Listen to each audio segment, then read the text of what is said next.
Selamat datang di materi kuliah tentang Atomic Absorption Spectroscopy, atau kalau misalkan bahasa Indonesia sering kita kenal dengan istilah SSA, yaitu serapan spektra atom. Nah, metode AAS ini adalah merupakan metode yang khusus digunakan atau kebanyakan digunakan untuk deteksi senyawa logam.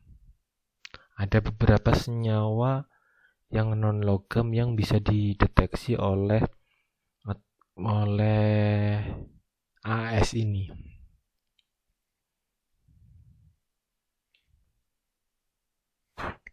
Oke, kita akan belajar lagi tentang diagram Grotian. Lalu setelah itu ada proses atomisasi senyawa logam. Lalu ada interferensi yang dapat terjadi pada serapan atom serta cara pengatasannya. Dan yang terakhir adalah aplikasi spektroskopi serapan atom atau SSA, ini menggunakan bahasa Indonesia. Jadi kalau misalkan nanti saya menyebut AAS, itu sama dengan SSA.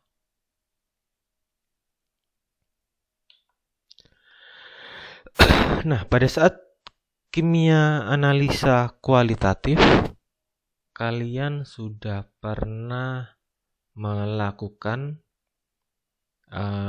deteksi, ini masuk deteksi pendahuluan, yaitu apabila senyawa tersebut mengandung logam Na, apabila dikenakan di suatu cahaya, dikenakan di suatu api, maka akan terbentuk warna kuning.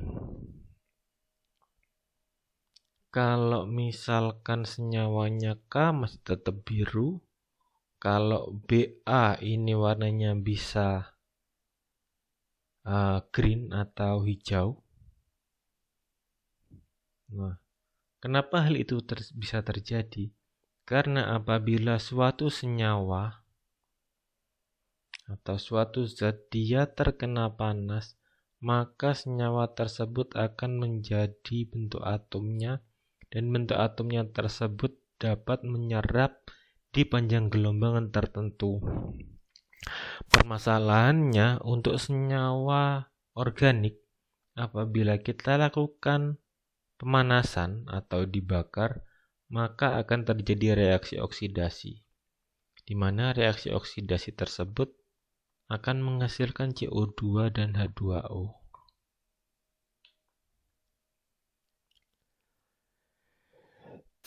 Nah, ini adalah diagram Grotian, di mana nanti akan terjadi loncatan dari posisi 3S ke 3P, dari 3P ke 4S, atau dari 3P bisa langsung ke posisi 6S, atau dari posisi 3D langsung ke 3P ke 3D dan seterusnya.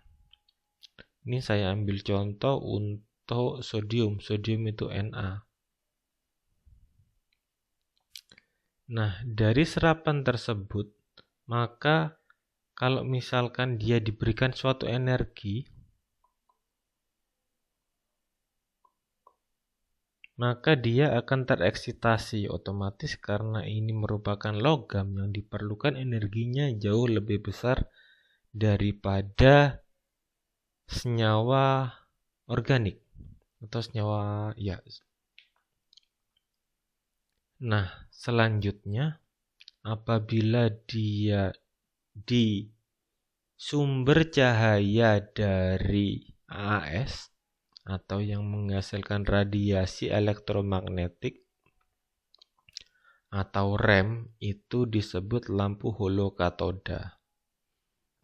Lampu ini dia selektif untuk senyawa logam-logam tertentu. Kalau misalkan kita mau menganalisis Na, yang kita harus menggunakan lampu holokatodenya Ma. Kalau misalkan K, jadi kita nanti ganti lampunya holokatode untuk K. Nah, di mana nanti apabila dia terkena setelah dia dibakar, lalu setelah itu kita tembakkan dengan cahaya Na, nanti dari cahaya yang frekuensinya sama akan diteruskan ke monokromator. Lalu setelah sampai di monokromator akan dia terbentuk daerah yang bisa terbaca di sini. Ini adalah elemen spesifiknya kalau misalkan Na. Nah, daerah yang terbaca di sini nanti akan dilanjutkan ke detektor, nanti akan terbaca oleh PC. Nah, di dalam AAS itu ada namanya atomizer. Atomizer ini adalah suatu alat untuk dia bisa mengubah molekul menjadi atom. Syaratnya agar dia bisa menjadi atom, dia harus terbentuk suatu nebulizer, harus dilewatkan nebulizer. Nebulizer itu nanti agar dia bisa dalam bentuk spray. Begitu dalam bentuk spray dia sangat halus, lalu diberikan suatu nyala, lalu nyala tersebut akan ditembakkan oleh lampu holokatode yang cocok. Lalu setelah itu dia masuk ke monokromator. Di monokromator itu nanti dipilih cahaya yang sesuai dan selanjutnya akan masuk ke detektor.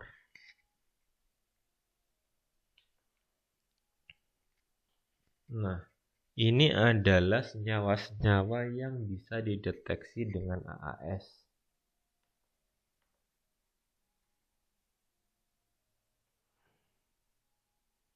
Yang berwarna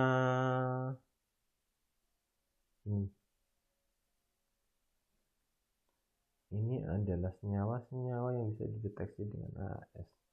Dari sini bisa disimbolkan bahwa kebanyakan yang dapat dideteksi dengan AAS merupakan senyawa logam. Nah, selanjutnya untuk lampu ini adalah contoh yang seperti tadi. Ini ada lampu, lalu setelah itu lampunya itu spesial. Ini yang AS-nya dia sudah berbagai macam lampu. Jadi lampunya ada lampu, misalkan mau mendeteksi RB, mendeteksi Na, mendeteksi K. Nanti dia akan dilewatkan di suatu lampu reseptor dan dibantu oleh lampu deuterium. Lalu setelah itu yang sudah selektif itu dibakar. Lalu setelah itu melalui monokromator lagi. Setelah melalui monokromator dilanjutkan ke detektor. Nah, selanjutnya kita akan berbicara dengan lampunya. Lampunya disebut lampu holokatode, di mana lampu ini terdiri dari berbagai macam, ada bagian atasnya, lalu ada bodinya ini adalah di kacanya, ada namanya lampu holokatode, pasti ada katode, pasti ada anoda.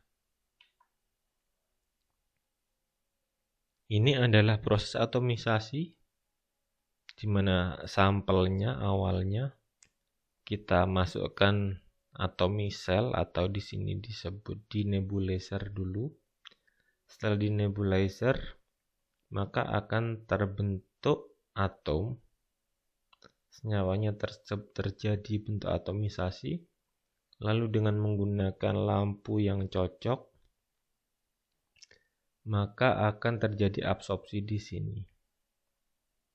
Begitu terjadi absorpsi akan terjadi eksitasi, dan pada saat terjadi eksitasi yang panjang gelombangnya cocok, di sini ada monokromator. Nanti akan dilanjutkan ke detektor. Nah, AS sendiri menggunakan suhu yang lumayan tinggi, biasanya tergantung dari bahan bakar yang akan digunakan. Ya sekitar 1500 sampai 3000-an derajat kalau nggak salah.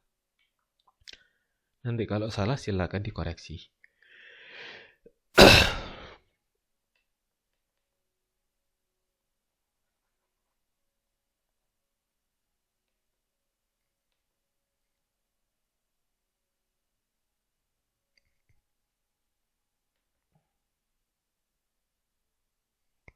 Nah, proses atomisasi itu bisa menggunakan api, bisa menggunakan elektrotermal, bisa menggunakan hidrida, bisa menggunakan pendingin dingin cold vapor. Nah, ini adalah suhu yang digunakan apabila kita menggunakan campuran oksidan atau ini bahan bakarnya, campuran antara udara dan metana. Suhu yang dihasilkan adalah 1800 sampai 1900 derajat Celcius. Di sini yang paling tinggi adalah campuran antara nitro dan asetilen. Suhu yang dihasilkan adalah 2600 sampai 2800. Ini jadi prinsipnya. Di sini dikasih sumber cahaya dulu di sini. Sumber cahayanya dari lampu holokatode. Lalu di sini ada sampel yang sudah diatomisasikan. Lalu akan terjadi bentukan sinyal absorpsi, lalu masuk ke monokromator dan akan masuk ke detektor.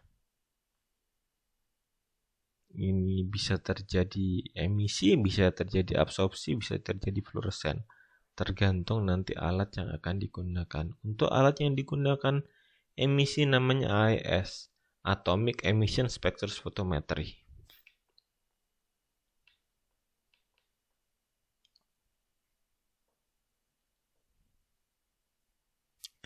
Untuk flame atomisasinya, dia prosesnya adalah dinebulisasi. Dinebulisasi itu diubah bentukannya menjadi bentukan spray atau bentukan droplet-droplet kecil. Setelah menjadi bentukan droplet-droplet kecil, maka akan terjadi desolvasi.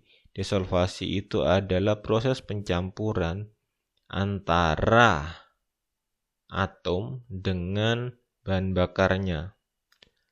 Lalu setelah dicampur, lalu ada namanya volatilisasi, di mana proses volatilisasi itu adalah proses mengubah dari atom yang padat diubah menjadi gas dan dibakar. Pada saat setelah dibakar, maka akan terjadi bentukan atom, ion, dan molekul. Ini jadi awalnya bentuknya atom, lalu atom yang terionisasi. Ini ada molekul yang terionisasi. Penjelasannya yang di sini bisa dilihat di gambar sebelahnya.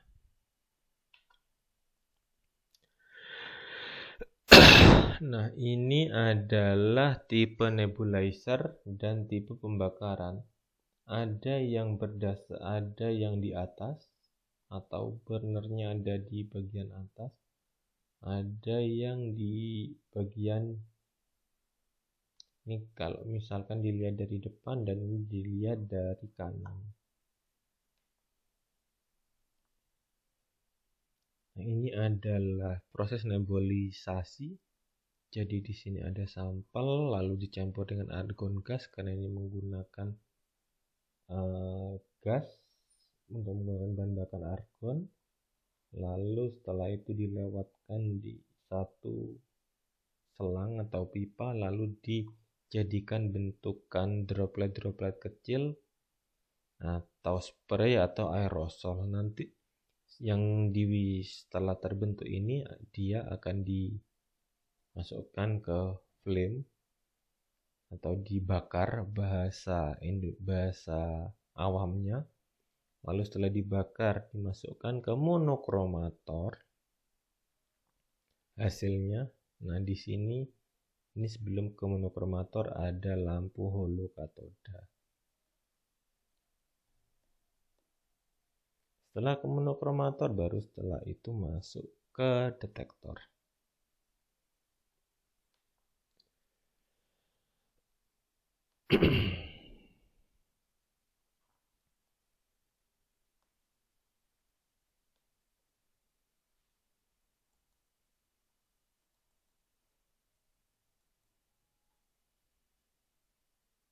Nah, perbandingannya flame dan furnace AAS. Kalau flame dia alatnya lebih sederhana, tetapi furnace lebih sensitif. Furnace memiliki lebih banyak interferensi, banyak pengganggu. Tapi furnace dia menggunakan sampel yang lebih sedikit dan perangkatnya mahal. Ini perbedaan antara kita apabila menggunakan flame dan menggunakan furnace. Tujuannya flame dengan furnace adalah untuk mengatomisasi.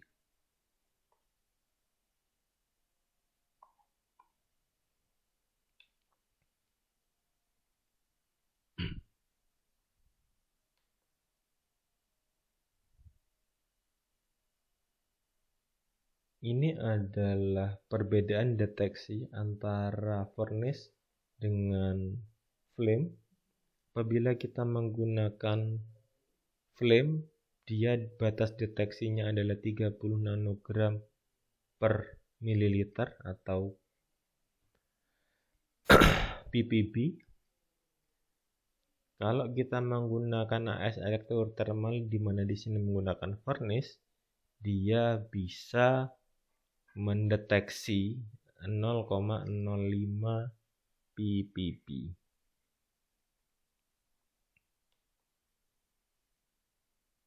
Nah, untuk pengganggu dalam AAS atau kita sebut dengan interferensi, kita kenal dengan nama spectra interference dan ada chemical interference dan ada matrix interference. Untuk yang spectral interference itu terjadi karena overlapping dengan senyawa lain, sehingga pemisahan dengan monokromator sudah dilakukan. Untuk sistem overlapping itu sangat jarang terjadi, interferensi ini jarang terjadi antara atomic absorption dan atomic emission, karena untuk menghasilkan interferensi ini dibutuhkan selisih 0,01 nanometer untuk responnya.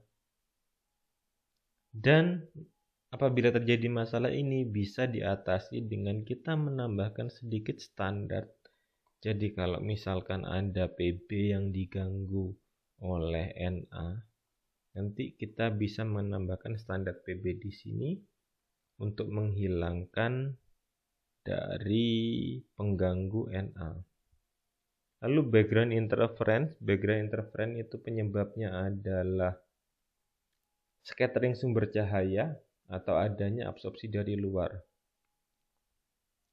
Untuk penanganannya kita bisa menggunakan background correction.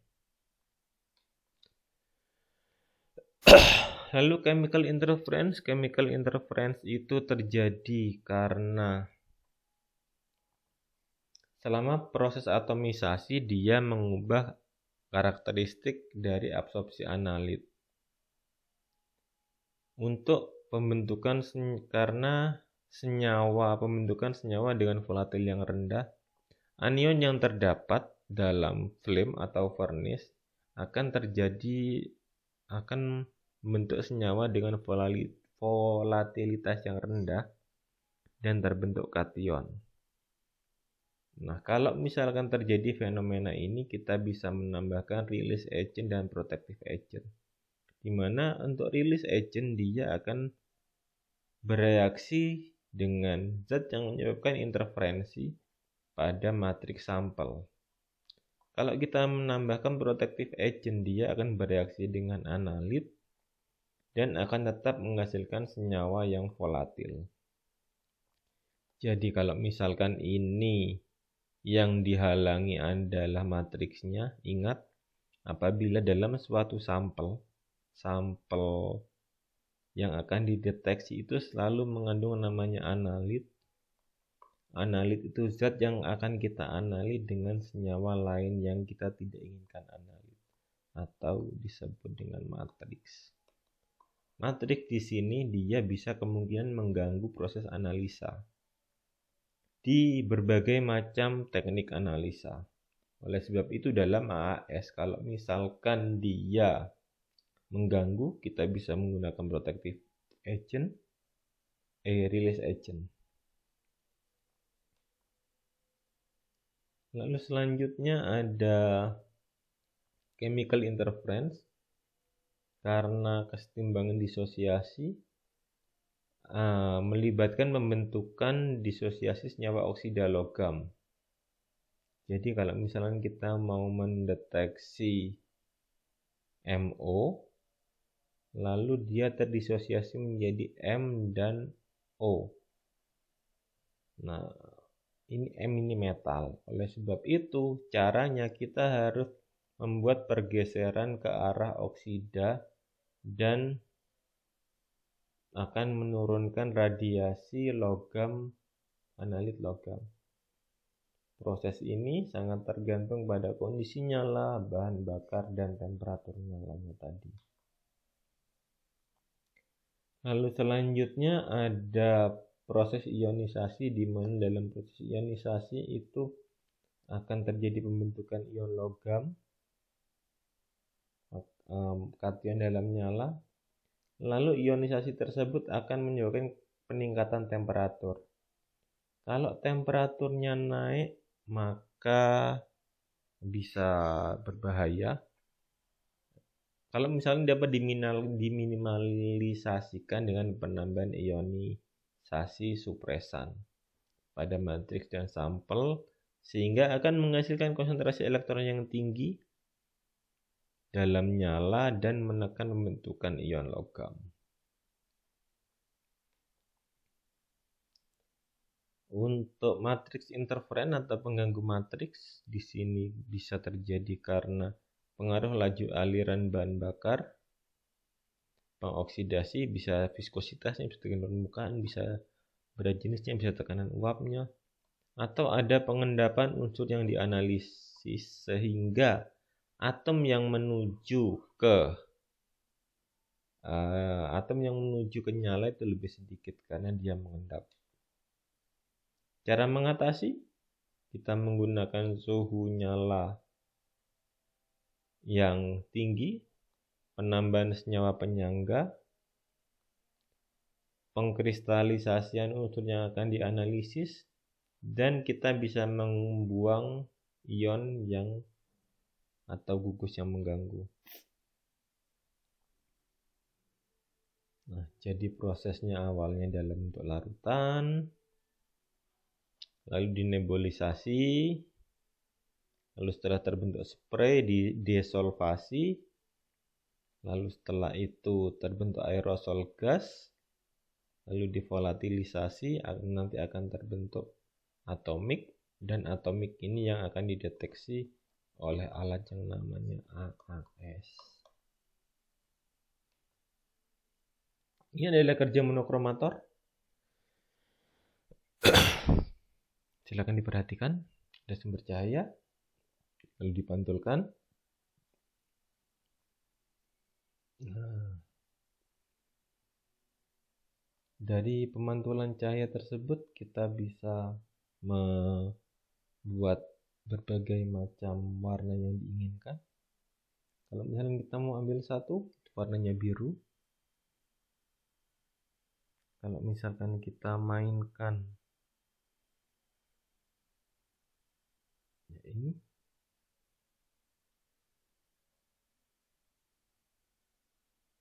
nanti yang akan diambil adalah warna hijau. Karena itu dalam alat spektrofotometer itu mengandung monokromator.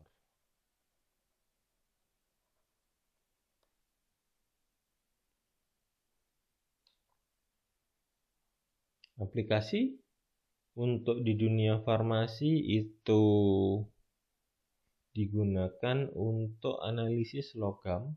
Biasanya digunakan untuk produk yang logam. Contoh produk logam dalam farmasi adalah antasida, di mana isinya MgOH dan AlOH, lalu obat penambah darah atau untuk anemia biasanya digunakan preparat Fe, dan digunakan apabila untuk proses yang apabila kita menggunakan logam ditakutkan ada logam yang tertinggal di sana. Oke, terima kasih atas perhatiannya. Jangan lupa belajar dan sampai jumpa lagi di materi selanjutnya.